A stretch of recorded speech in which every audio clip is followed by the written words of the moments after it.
அடுத்து உங்கள் வீட்டில் ஏதாவது ஒரு ஃபங்க்ஷன் வைக்க போகிறீங்களா? இந்த மெனு வந்து உங்களுக்கு ஒரு நல்ல ஐடியாவாக இருக்கும். என்னென்னு பார்க்கலாம். காலா ஜாமுன் நல்லா ஸ்வீட்டாக பார்க்குறதுக்கே டெம்ப்டிங்காக இருக்குதுல்ல.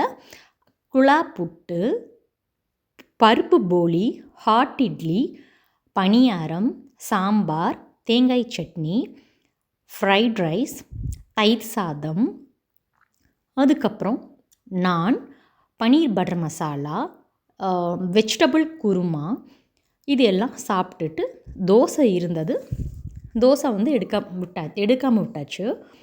சாப்பிட்டு முடிச்சுட்டு இத்தனையும் சாப்பிட்டுட்டு செமிக்கணும்ல, அதனால பீடா, சைடில் வந்து ஃப்ரூட் சாலட், வெனிலா ஐஸ்கிரீம், இது எல்லாம் தான். சூப்பராக இருக்குதுல மெனு. ரொம்ப கிராண்டான கல்யாணம் நடந்ததுங்க, அதோட மெனு தான். நம்ம வீட்டில் ஏதாவது விசேஷம் வந்துச்சுன்னா இந்த மெனுவை கூட நீங்கள் உங்கள் மெனு ஆர்டரில் வைக்கலாம். பாய்.